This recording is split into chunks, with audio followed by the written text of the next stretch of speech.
नमस्कार, एमपी दिन भर आप देख रहे हैं और आपके साथ मैं हूं पुनीत। चलिए खबरों की करेंगे शुरुआत। इस वक्त की सबसे बड़ी खबर भोपाल से। एमपी नगर इलाके में नर्मदा लाइन फूट गई, नर्मदा की पाइपलाइन फूट गई। पानी का फव्वारा 25 फीट ऊंचा नजर आया। 1 घंटे तक ये ऐसे ही पानी का फव्वारा तेजी से बहता रहा और बहता रहा। नगर निगम ने ध्यान नहीं दिया और नहीं ही दिया और 1 घंटे तक हालात यही रहे। अब 1 घंटे में आप समझिए कि पानी का वेग कितना तेज है और 25 फीट ऊपर है ये। और कहां ये पानी की पाइपलाइन है, देखिए आपको नजर आ रहा होगा कि यहां पर बिजली का खंभा भी नजर आ रहा है। अब समझिए कि कितनी बड़ी घटना हो सकती थी और कितनी बड़ी लापरवाही है। नर्मदा की पाइपलाइन फूट गई तो खबर नहीं 1 घंटे तक यही सब कुछ चलता रहा और वो भी एमपी नगर इलाके में। 25 फीट ऊंचा फव्वारा यहां पर नजर आया, लेकिन कोई नहीं आया निगम की तरफ से। नगर निगम ध्यान ही नहीं दे रहा है। यह है काम भोपाल में। राजधानी में देख लीजिए राजधानी का नगर निगम कैसे काम करता है कि खबर ही नहीं है। और राजधानी में अगर खबर नहीं है तो फिर अंदाजा दूसरी जगहों का लगाना मुश्किल नहीं होता।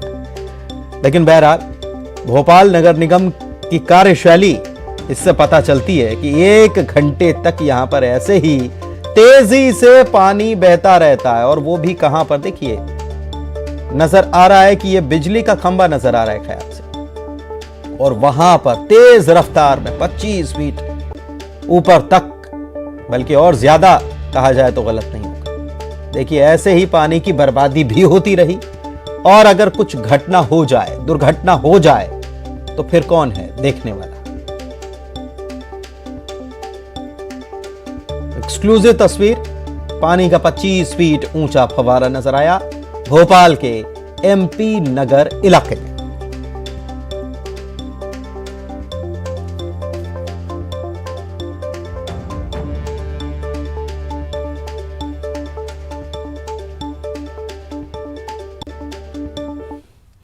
चलिए बढ़ते आगे, डिंडौरी जिले की बात कर लेते हैं। यहां पर करवे मट्टा गांव में नलकूप खनन के दौरान यहां भी हैरान कर देने वाला नजारा दिखा और इसे देखने के लिए दूर दूर से ग्रामीण पहुंचे। यहां पर दरअसल बोर किया गया तो 40-50 फीट ऊंचा पानी का फव्वारा यहां पर चलता रहा। और ये थोड़ी बहुत देर के लिए नहीं, ये बताया जा रहा है कि 20-25 घंटे तक ये ऐसे ही लगातार पानी छोड़ता रहा। फव्वारा देखने के लिए दूर दूर से ग्रामीण पहुंच रहे हैं। और ये जानकार जो कह रहे हैं वो कह रहे हैं कि ज़मीन और चट्टान के अंदर जब खोदा जाता है तो चट्टान और ज़मीन के बीच में जो गैप आ जाता है, वहाँ अगर ऐसी खुदाई अगर हो जाती है तो ऐसी पानी रफ्तार के साथ निकलना शुरू हो जाता है। लोग इसे भले ही चमत्कार मान रहे हैं, लेकिन ये एक वैज्ञानिक पहलू या वैज्ञानिक दृष्टिकोण से देखा जाए तो ये इस वजह से होता है। यहाँ तो खैर बोर किया जा रहा था, भोपाल में बोर किया नहीं जा रहा था, वहाँ तो नर्मदा की पाइपलाइन ही फूट गई। और शहर में अगर 1 घंटे तक पानी बहता रहे तो अगले दिन लोगों को कितना परेशान होना पड़ेगा, ये आसानी से समझा जा सकता है। ये चमत्कार तो नहीं कहूँगा, लेकिन ये एक अपना नेचर का है हिस्सा कि जो हमारा पानी रहता है ऊपर से नीचे चल जाता है और चट्टानों के बीच में रहता है, तो काफी दिनों से कहीं से उसे लीकेज नहीं हो पा रहा, तो एक ज्यादा प्रेशर में जमा रहता है। जब हमने बोरिंग मशीन के द्वारा उसको लीकेज किया तो काफी ज्यादा प्रेशर के माध्यम से ऊपर आ रहा है। ऐसा कोई चमत्कार जैसी चीज नहीं है। फिल्म अभिनेत्री रवीना टंडन की बात कर लेते हैं, जो सतपुड़ा टाइगर रिजर्व गई थी और यहाँ की यादें जो हैं उनको बार बार खींच ला रही हैं। और इस दौरान उन्होंने बाघ का शूट किया था, लेकिन इसी फोटोशूट पर वो घिर गई हैं। अब विवाद हो गया है। रवीना पर यह आरोप लगाया है कि उन्होंने नियम तोड़े और फोटो क्लिक किए। अब सतपुड़ा टाइगर रिजर्व प्रबंधन इस पूरे मामले की जांच में जुट गया है। सतपुड़ा टाइगर रिजर्व में जंगल सफारी के दौरान रवीना की जिप्सी बाघ के काफी करीब तक पहुंची थी और इसका वीडियो खुद रवीना ने सोशल मीडिया पर साझा किया।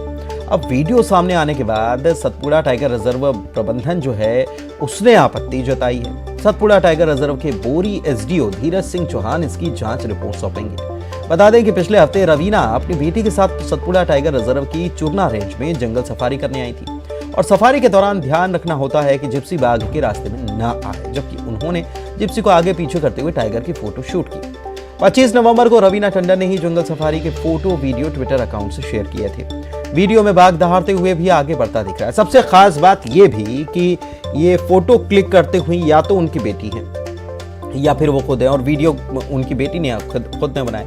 लेकिन सबसे बड़ी बात यह है कि जिप्सी जो चलती है उसमें तो पार्क प्रबंधन के लोग होते हैं और वही चलाते हैं। लेकिन क्या ऐसा रहा कि पार्क के ही जो कर्मचारी होते हैं आखिर वो ऐसी छेड़खानी कैसे कर सकते हैं? सवाल यह भी है।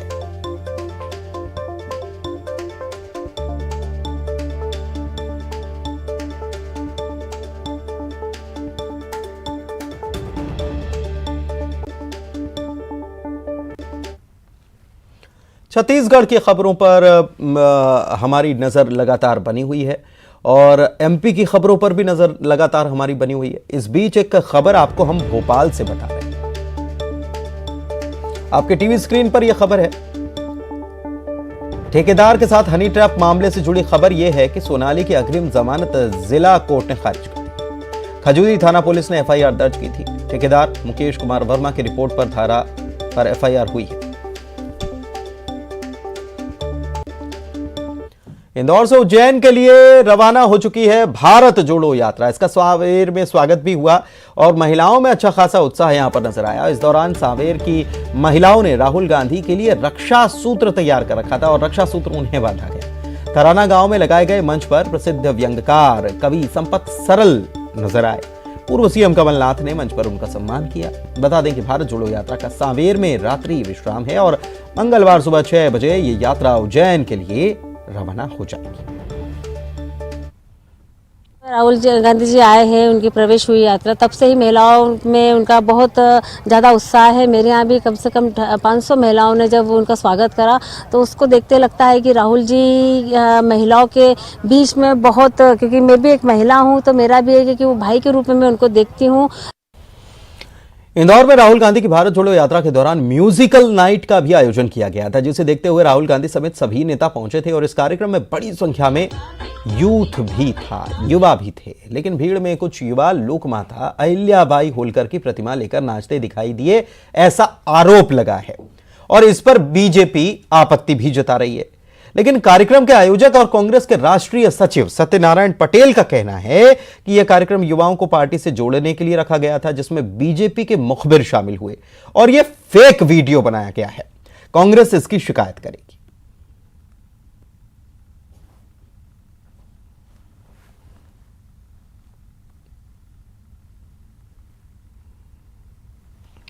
गांधी जी निकाल रहे हैं, ये किसी व्यक्ति विशेष को सताने की यात्रा नहीं है। ये यात्रा देश की एकता को लेकर, अखंडता को लेकर, देश के स्वाभिमान को लेकर, भारतीय संस्कृति को लेकर, उसको लेकर, और नौजवानों को रोजगार मिले।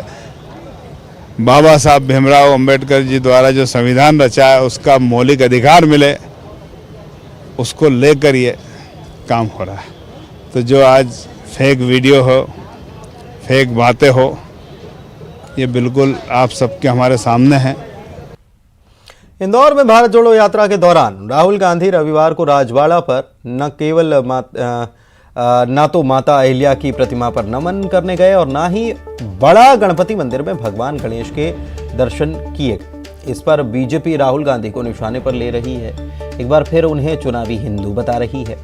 लेकिन कांग्रेस ने समय और सुरक्षा की कमी को बताकर इस पूरे मुद्दे के मामले के पीछे कांग्रेस ने सुरक्षा की कमी बताई है, समय की कमी बताई है और कहा है कि ये ऐसा नहीं है। माल्यार्पण का मुद्दा तो पहले से ही बीजेपी उठा रही थी कि, लेकिन कांग्रेस कह रही थी कि शाम को माल्यार्पण नहीं किया जाता और ये कांग्रेस की तरफ से ये भी कहा जा रहा है कि सुरक्षा को देखते हुए बड़ा गणपति पर वहां राहुल गांधी रुके नहीं, दर्शन नहीं किए। सुनिए।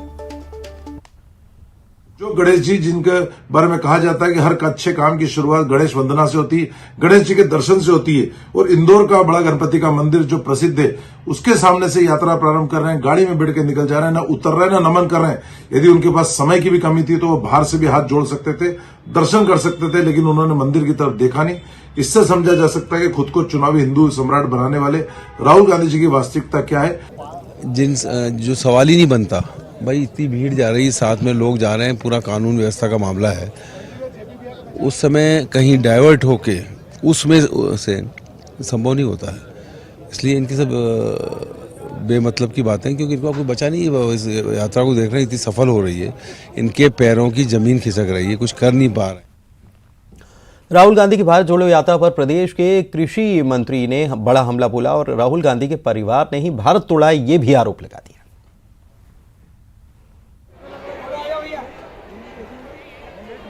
राहुल गांधी, पहले तो ये मैं पूछना चाहता हूं कि भारत तोड़ा किसने? राहुल गांधी के पिताजी के नानाजी नेहरू ने। जिन्ना और नेहरू जिन्ना चाहता मैं प्रधानमंत्री बन जाऊं, नेहरू जी चाहते मैं प्रधानमंत्री बन जाऊं, और इसलिए दोनों ने बांट लिया और पाकिस्तान दे दिया मुसलमानों को, हिंदुस्तान में हिंदू।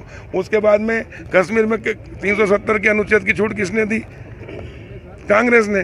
भारतीय जनता पार्टी ने तो दमोह धर्मांतरण मामले पर आरोपियों की जमानत को लेकर मंत्री प्रहलाद पटेल का बयान आया। उन्होंने जबरन धर्मांतरण के खिलाफ समाज से भागीदारी की अपील की है और कहा है कि धर्मांतरण का पाप करने वालों के खिलाफ सरकार और समाज को ताकत के साथ खड़ा होना पड़ेगा। मुझे लगता है कि धर्मांतरण का पाप जो भी करे उसके खिलाफ समाज हो या सरकार हो, ताकत के साथ हम सबको खड़ा होना पड़ेगा। जो बच्चे आए हैं, अब उनके पिता और उनकी जो उम्र है, हम भी उस पर विचार कर रहे हैं कि हम उन बच्चों को परवरिश देने के लिए क्या रास्ता अपनाएं। ये रास्ता सब कुछ सरकार के कंधों पर नहीं हो सकता।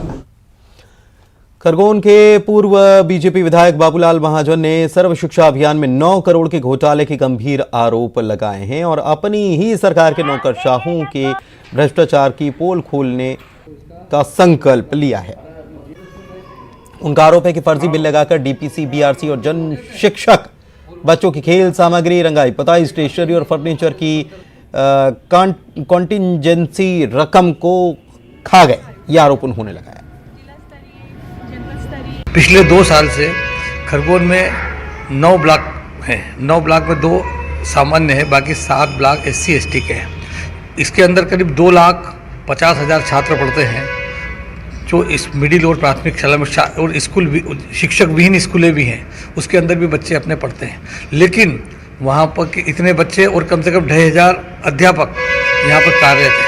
इतने लोगों के साथ में बेहिसाब, मतलब इंसाफ नहीं होते हुए सारा पैसा BRC और जो हमारा DPC है, ये मिल करके सारा पैसा आपस में बंदरबाट हो जाती है। उनके तक पिछले 2 सालों में कुछ भी पैसा नहीं पहुँचा। दतिया के भांडेर तहसील में 30 साल पहले विद्युत प्लांट लगवाने की प्रक्रिया शुरू हुई। जमीन का अधिग्रहण हुआ। 30 साल में प्लांट लगना तो दूर, अभी तक रत्ती भर काम नहीं हो पाया। विधानसभा के हर चुनाव में ये प्लांट का मुद्दा उठता है। कांग्रेस ने पहले प्लांट लगाने का वादा किया, कुछ हुआ नहीं। बीजेपी ने पिछले उपचुनाव में सौर ऊर्जा प्लांट के शासन से स्वीकृति होने का दावा किया। भूमि पूजन तक हुआ, लेकिन 2 साल बाद भी ईंट नहीं रखी गई। प्रशासन कह रहा है कि कंपनी ने सौर ऊर्जा प्लांट लगाने की सहमति दी थी। मामला अब शासन के पास लंबित है। 30 साल हो गए। अरे मैं उस समय जब माधवराव जो सिंधिया जी थे, हम विधायक थे, उस समय ये पूरी जमीन का एक्वायर किया गया है। काफ़ी ज़मीन का एक्वायर करने के बाद में विद्युत केंद्र से उनको जो प्राप्त होने के लिए जो आवश्यकता थी, उसके बारे में कार्रवाई हुई और वो कार्रवाई लंबित होने के बाद में, सिंधिया जी के बाद में, तो जो किसानों की जो ज़मीनें ली है, करीबन काफ़ी 1000 बीघा के आसपास ज़मीन हुई थी, तो उसमें देर अबेर होने के बाद में फिर वो पेंडिंग पड़ा रहा, लंबे थे, आज भी ज़मीन बेकार पड़ी है और उसके बाद में फिर इस मुद्दे को किसी ने नहीं उठाया है। हाँ, ये जो ज़मीन है नेप्था प्लांट के लिए थी, लेकिन किसी कारणवश जो कंपनी थी वो नेप्था प्लांट नहीं लगा पाई है, तो इसको सौर ऊर्जा में लगाने की सहमति दी है उसी कंपनी ने, जो कि कैबिनेट भोपाल में। खबर नीमच से सपनों का घर पाने की लोगों की उम्मीदों पर पानी फिरता नजर आ रहा है। यहां पर हितग्राहियों को प्रधानमंत्री आवास योजना के तहत घर मिलना था, निर्माण भी पूरा हो चुका है। नगर पालिका में हितग्राहियों ने रकम भी जमा करा दी है, लेकिन नगर पालिका की परिषद बनने के बाद अभी तक घर नहीं मिल पाया। उनका कहना है कि जिन्होंने रुपए जमा कर दिए हैं उन्हें अभी तक आवास नहीं मिला। नई परिषद में चुनकर आए बीजेपी के पार्षद फाइल चेक करने की बात कहकर पल्ला झाड़ते हुए नजर आ रहे हैं।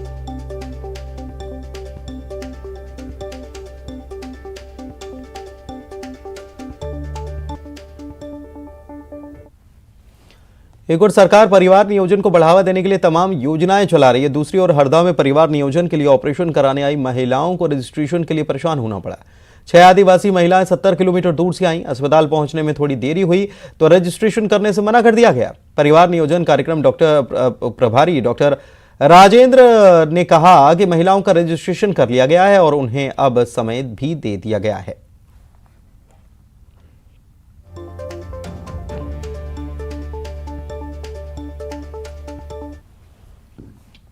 इधर ग्वालियर में वन विभाग की जमीन पर बने अवैध मकानों को नोटिस देने के बाद हड़कंप मचा हुआ है। वन विभाग ने बरा गांव के आसपास वन विभाग की जमीन पर बने 500 से ज्यादा परिवारों को बेदखली का नोटिस दिया। इसके बाद लोग जो हैं वो वन विभाग के अधिकारी के दफ्तर को घेरने पहुंच गए। ऊर्जा मंत्री प्रद्युम्न सिंह तोमर पहुंचे। उन्होंने आश्वासन दिया कि पुराने मकान तोड़े नहीं जाएंगे।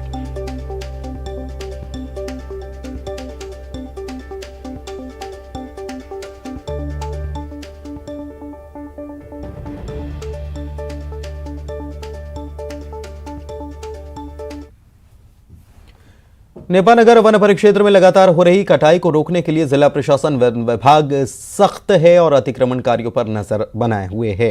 ड्रोन से भी इसकी मदद ली जा रही है। जिला प्रशासन ड्रोन से निगरानी कर रहा है। एसएफ की कंपनी, जिला पुलिस बल और वन विभाग की टीम तैयार की गई है और अब गढ़ में घुसकर अतिक्रमणकारियों के घरों में घुसकर कार्रवाई की जाएगी।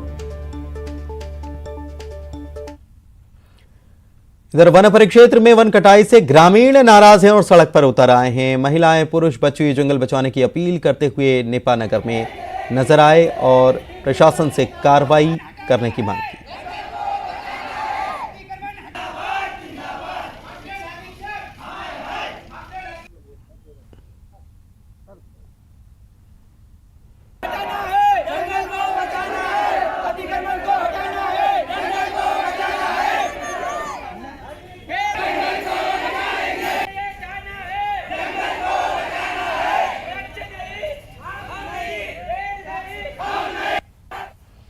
ओरछा में दूल्हा बने रामराजा सरकार की राशि ठाट बाट के साथ बारात निकाली गई। सशस्त्र पुलिस जवानों ने पहले उन्हें गार्ड ऑफ ऑनर दिया, फिर हाथी, घोड़े, बग्घी, ढोल, नगाड़े और बुंदेली वाद्य यंत्रों के टोलियों से राशि ठाट बाट के साथ राजा रामराजा सरकार की बारात निकाली गई।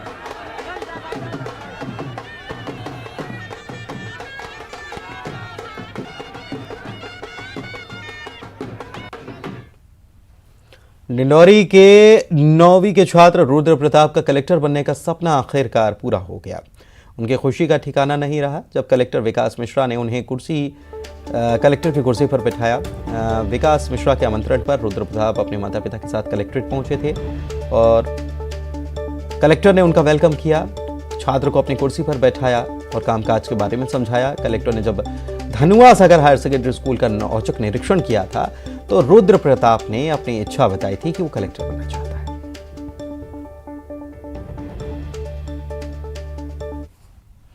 आगरमालवा जिले के नवागत कलेक्टर का अलग अंदाज देखने को मिला। कलेक्टर वानखेड़े निपानिया बैजनाथ के सरकारी माध्यमिक स्कूल का निरीक्षण करने पहुंचे। किचन में गए, मध्याह्न भोजन की चूल्हे से उतरती गर्म रोटी हाथ में लेकर दाल का स्वाद चखा, गुणवत्ता देखी और मेनू के बारे में जानकारी भी ली। बच्चों के साथ बाहर टीले पर बैठकर पढ़ाई के बारे में बातचीत की। औचक निरीक्षण के दौरान शिक्षा विभाग की पोल खुल गई। 14 में से 6 शिक्षक बगैर किसी जानकारी के अनुपस्थित थे। एक दिन का वेतन रोकने की कार्रवाई जिला शिक्षा अधिकारी ने अब कर दी।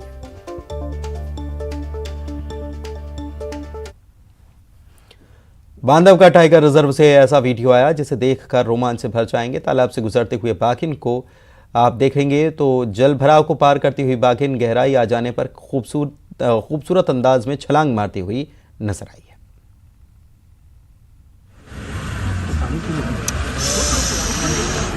वो वीडियो आया ना, वो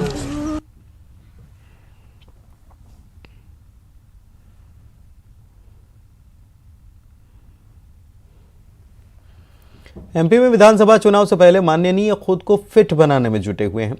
इलेक्शन के अखाड़े में उतरने से पहले नेता जिम में पसीना बहा रहे हैं और कसरत कर रहे हैं। देखिए जरा।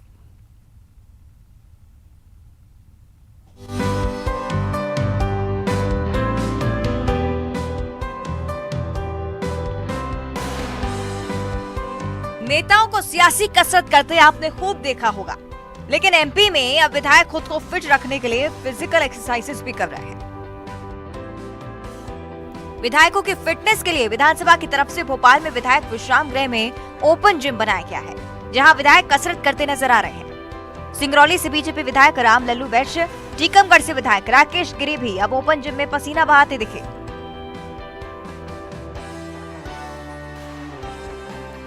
ये स्वास्थ्य के लिए वही अति आवश्यक है और बहुत से चल फिर नहीं पाते हैं, उसके लिए अच्छा है कि कहीं बैठ के ही अपना सभी में जिस प्रकार का आपको करना है उस प्रकार का इस जिम का लाभ उठा सकते हैं। तो सर वैसे आप क्या निजी जिंदगी में कुछ व्यायाम या योगा करते हैं? कभी नहीं करिए, लेकिन अब ये एमएलए रेस्ट हाउस में सुविधा मिल रही है। जैसे ही मैं आऊँगा 2 दिन 3 दिन रहता हूँ उसका लाभ उठाऊंगा। तो आपको लगता है कि अगले चुनाव में आप फिट रहें, उसमें भी ये हाँ, फिट रहना ही आवश्यक है तभी ना।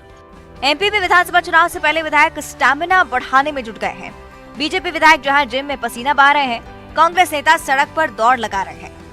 राहुल गांधी की भारत जोड़ो यात्रा के दौरान कांग्रेस नेता पसीना बहा रहे हैं। भारत जोड़ो यात्रा के प्रभारी पीसी शर्मा का कहना है कि यात्रा में चलकर खुद को फिट बनाकर चुनाव के लिए फिट बनाने की कोशिश में जुटे हैं। मेरे विधानसभा क्षेत्र में मैंने पहले 75वीं वर्षगांठ जो थी इसकी भारत छोड़ो आंदोलन की 1942 9 अगस्त 1942 की, उसमें 150 किलोमीटर पदयात्रा की हमने। और ये इसके लिए भी भारत जोड़ो पदयात्रा, इसको भी हमने अपने चुनाव क्षेत्र में घुमा चुका हूँ पूरी। इलेक्शन से पहले कोई जिम में पसीना बहा रहा है तो कोई यात्रा में दौड़ लगा रहा है। जनता तो नेताओं के परफॉर्मेंस के आधार पर अपना वोट देगी, लेकिन लोगों तक अपनी बात पहुंचाने के लिए स्टैमिना भी जरूरी है। भागदौड़ की जिंदगी से विधायकों को फिट बनाने के लिए एमएलए रेस्ट हाउस में अब ओपन जिम की शुरुआत की गई है, लेकिन विधानसभा चुनाव से पहले विधायक अपने आप को कितना फिट बना पाते हैं ये देखना भी दिलचस्प होगा। कैमरा पर्सन खिलान के साथ अनुराग श्रीवास्तव, न्यूज़ 18 भोपाल। धर्मांतरण के मुद्दे पर सीएम भूपेश बघेल ने कहा है कि मध्य प्रदेश में बीजेपी की सरकार है, वहां भी धर्मांतरण हो रहा है। जब 15 साल से बीजेपी की सरकार है तब फिर कैसे धर्मांतरण हो रहा है? बीजेपी अपने मतलब से राजनीति करती है। अभी मध्य प्रदेश में भी उसकी सरकार है और धर्मांतरण के बारे में कल ही मैं टीवी चैनल में देख रहा था। वो धर्मांतरण के वो बजरंगी लोग गए थे और उसके भारतीय जनता पार्टी के जो अध्यक्ष है वो बयान दे रहे थे कि हाँ मध्य प्रदेश में हो रहा है। वहां कैसे हो रहा है? जब भारतीय जनता पार्टी 15 साल से सरकार, वहां कैसे हो रहा है? ये अपनी सुविधा के हिसाब से राजनीति कर। भोपाल में एक साथ 3 ग्रीन कॉरिडोर बनाए गए। 23 साल के अनमोल ने 5 लोगों को नई जिंदगी दी। देखिए,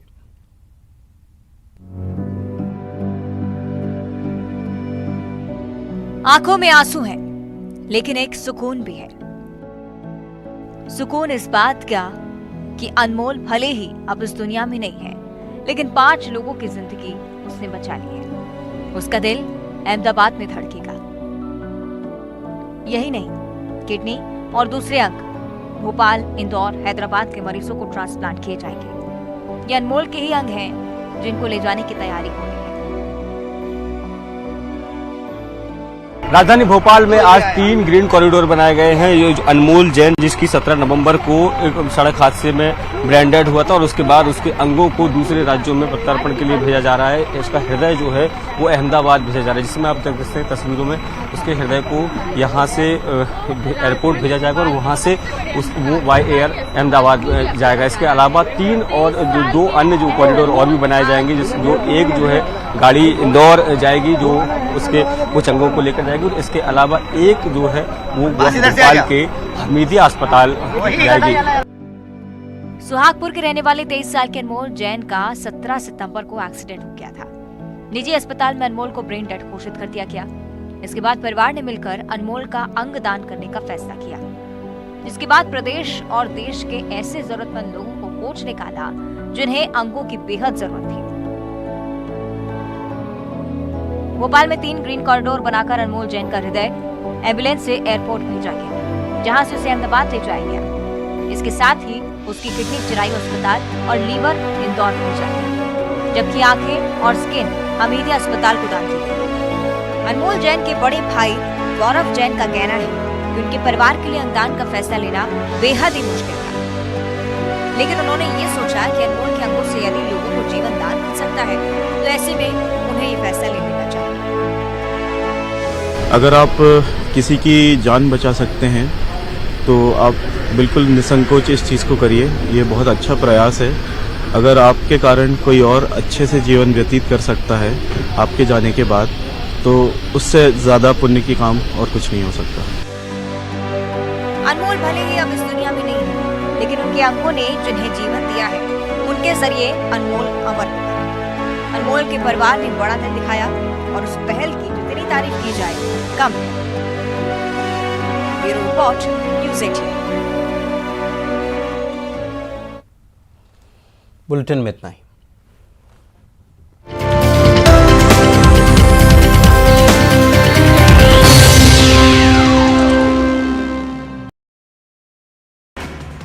छत्तीसगढ़ी राजभाषा दिवस सम्मान कार्यक्रम का आज आयोजन। सीएम कार्यक्रम में होंगे शामिल। दोपहर में दुर्ग जाएंगे सीएम।